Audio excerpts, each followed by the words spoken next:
আমরা দেখছি যে প্রশাসনের মধ্যে যে দৃঢ় অবস্থান থাকার দরকার ছিল সেই দৃঢ় অবস্থান অনেক ক্ষেত্রে নেই। তো সেক্ষেত্রে আমরা কিছু উদাহরণ স্পষ্ট করে তুলে ধরেছি। সেটা হচ্ছে দেশের বিভিন্ন স্থানে আপনারা জানেন যে তফসিল ঘোষণার আগে যে সমস্ত পোস্টার, ব্যানার, ফেস্টুন লাগানো হয়েছিল সেগুলো প্রত্যাহারের তুলে নেওয়ার একটা নির্দেশনা ছিল।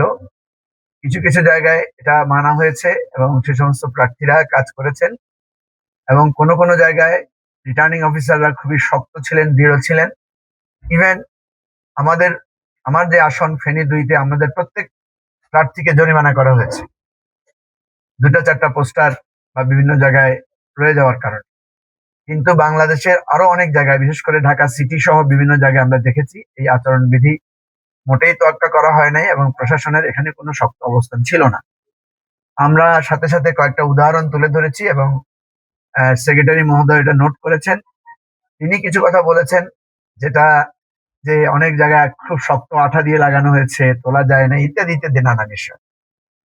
যাই হোক, আমাদের কাছে মনে হয়েছে যে এখানে রিটার্নিং অফিসাররা এক এক জায়গায় এক এক রকম নির্দেশনা প্রতিপালন করছেন। কোথাও কোথাও কেউ শক্ত অবস্থান নিতে পারছেন না, দৃঢ় অবস্থান নিতে পারছেন না, সেটা আমরা ওনাদেরকে তুলে ধরেছি।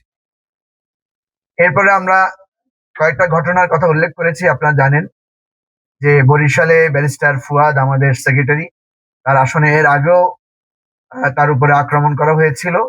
গতকালকেও আমরা দেখেছি যে তার নির্বাচনী আসনে প্রচার প্রচারণায় বাধা দেওয়া হয়েছে, হামলা করা হয়েছে।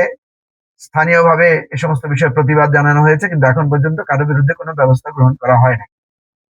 আমার নির্বাচনী এলাকা ফেনীতে ছাগলনাইয়ায় আপনারা দেখেছেন যে সেখানে প্রচার প্রচারণার সময় প্রতিদ্বন্দ্বী প্রার্থীর উপরে বিএনপির সমর্থকরা হামলা করেছে। সেখানে অভিযোগ দেওয়া হয়েছে, এখন পর্যন্ত কোনো ব্যবস্থা গ্রহণ করা হয়নি। এভাবে প্রতিদিনই বিভিন্ন জায়গায় আমরা দেখছি যে নানা রকম ঘটনা ঘটছে। নির্বাচন উপলক্ষে নানা রকম উত্তেজনাকর পরিস্থিতি থাকতেই পারে, কিন্তু কথা হচ্ছে প্রশাসন কেন দৃঢ় এবং শক্ত অবস্থান নেবেন না, যেখানে তারা বলছেন যে 3 স্তরের নিরাপত্তা, নানা ধরনের কমিটি, নানা ধরনের অবজারভেশন রাখা হয়েছে।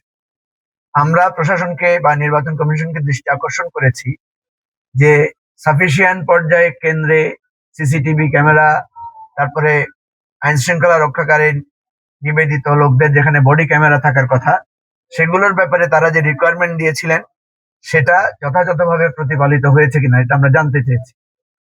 ওনাদের কথায় মনে হয়েছে ওনারা এই কাজগুলো স্বরাষ্ট্র মন্ত্রণালয় সহ বিভিন্ন মন্ত্রণালয়ের উপরে নির্ভর করছেন।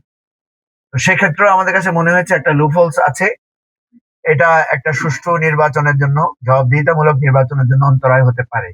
আমরা কিছু পরামর্শ দিয়েছি যে লোকাল যে স্কুল কমিটি আছে, লোকাল যে ইউনো এবং জেলা প্রশাসকরা আছেন, সেখান থেকে হলেও কোনো না কোনো ভাবে ফান্ড ম্যানেজ করে প্রত্যেকটা কেন্দ্রকে সিসিটিভির আওতায় আনা, প্রত্যেকটা বুথকে সিসিটিভি ক্যামেরার আওতায় আনা, এগুলো করার ব্যাপারে আমরা ওনাদেরকে পরামর্শ দিয়েছি।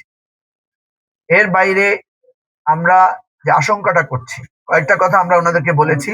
একটা হলো যে আমাদেরকে কোনো কোনো ভোটাররা এসে বলে যে আমরা আপনার পক্ষে আছি, কিন্তু পাবলিকলি আপনার পক্ষে প্রচারণায় কার্যক্রমে অংশ নিতে পারবো না। কারণ এক ধরনের ভয় তারা অবলম্বন করছেন, এক ধরনের ভয় ভীতি অনুভব করছেন তারা, যে পরের সরকার কে আসে না আসে তাদের কাছে আমাদের একটা ভয় ভীতির ব্যাপার আছে। প্রিজাইডিং অফিসার, দেন অ্যাডমিনিস্ট্রেশন, দেন পুলিশ কর্তৃপক্ষ সহ বিভিন্ন ক্ষেত্রে আমরা এর প্রভাবটা দেখতে পাচ্ছি। আমরা নির্বাচন কমিশনকে এটা অবহিত করে বলেছি যে আপনারা যদি এই জিনিসগুলোকে ওভারকাম করাতে না পারেন, তাহলে এত কষ্টের বিনিময়ে, এত রক্তের বিনিময়ে আমরা যে একটা আশাপূর্ণ নির্বাচন, একটা চমকপ্রদ নির্বাচন বা উৎসবমুখর নির্বাচনের কথা বলছি, এটা দিন শেষে আমাদের কাছে মনে হবে যে এগুলো সবগুলো একটা বাগাড়ম্বর, এগুলোর ব্যাপারে আমাদের কোনো পদক্ষেপ নাই।